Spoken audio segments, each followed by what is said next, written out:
In my wildest dreams that I think that this was happening right underneath me.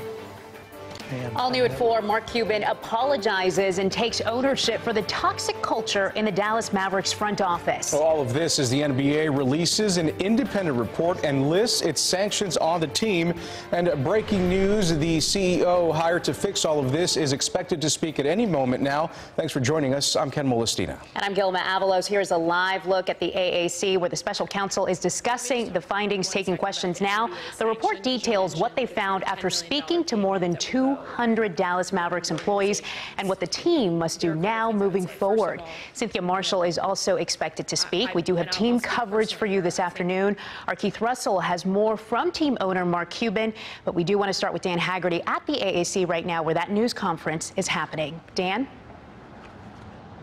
Yeah, we just listened to special counsel for a while, read the report. They interviewed 215 employees from the past 20 years, current employees and people who have been working there in the past. And essentially, they found numerous instances of sexual harassment and improper workplace conduct.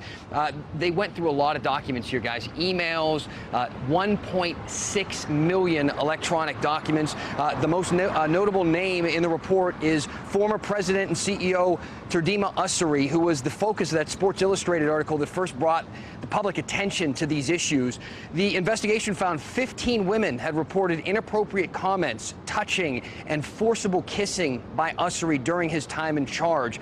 The report also cites a Mavericks ticket sales employee, Chris Hyde, disturbing details in this report, essentially things like making inappropriate sexual comments to women, viewing and sharing pornographic images and videos, making unsolicited and unwanted sexual advances, and having violent and threatening outbursts toward coworkers. It also outlined 2 acts of domestic violence by a former Mavs.com reporter, Earl Snead, including one of those acts of violence against a Mavs employee. Essentially, the investigation found that they believe that the Mavs organization could have done more to stop these incidents from happening, reprimanding the employees involved and having things in place to allow people to report them a little bit more easily, guys. Yeah. Hey, Dan, let's talk about this a little bit more because now the question has come up of perhaps what Mark Cuban knew about these incidents and what happens with the team now.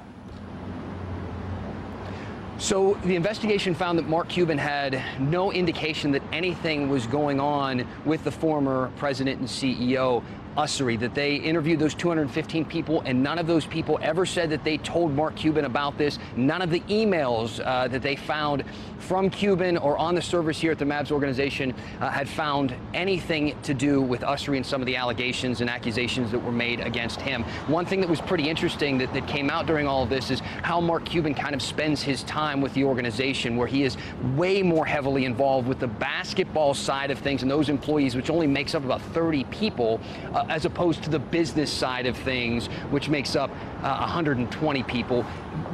When it comes to that, he only really talks to anybody through email. As far as some of the changes that have to be made with this organization, according to this investigation, according to the NBA at this point, the report is recommending that the team hire more women, especially in leadership roles. There were no women in the top tier of the business side of this organization at all. They've made those changes.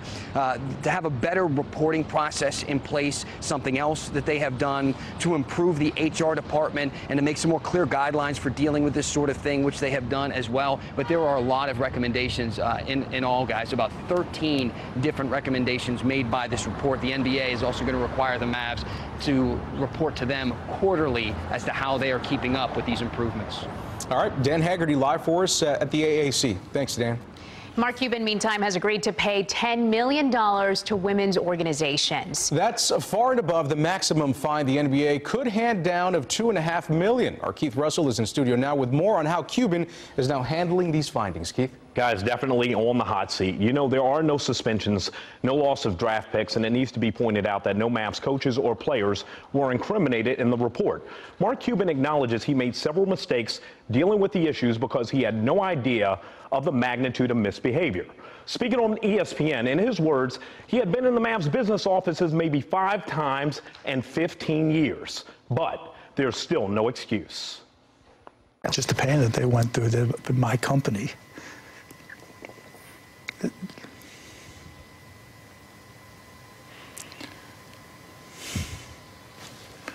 it was the same way I felt when I stood in front of Mavs employees for the first time after this came out. And I apologize to them. The pain that people went through, the pain that people shared with me as this happened, the tears that I saw, it hurt. And the way I felt was nothing compared to the way they felt. I mean, I guess just my nature, recognize I made a mistake, learn from it, and then try to fix it. NBA Commissioner Adam Silver released a statement. We appreciate that Mark Cuban reacted swiftly, thoroughly, and transparently to the allegations, including the immediate hiring of Cynthia Marshall as CEO to effect change. But as Mark has acknowledged, he is ultimately responsible for the culture and conduct of his employees. The $10 million that Mark has agreed to contribute are important steps toward rectifying this past behavior and shining a light on a pervasive societal failing, the inability of too many organizations to provide a safe and welcoming workplace for women. Cuban was asked why he never considered stepping aside. The goal, even more than the money, is for me to get out there and teach others from my experiences. Was there any point through all this where Adam Silver discussed selling the team with you? No. Was there ever a point you considered it yourself? No. I don't run away from my mistakes. One thing we learned today before the initial report on the Mavs, the percentage of male to female employees in the team's business office was 70-30, and there were no women or people of color in executive positions. Fast forward, now women make up 47% of the new business leadership team. Guys, much more from Cuban coming up at 5 o'clock. Keith, we will see you then. Thank you. And if you want to read the entire 46-page report, just head to our website, cbsdfw.com.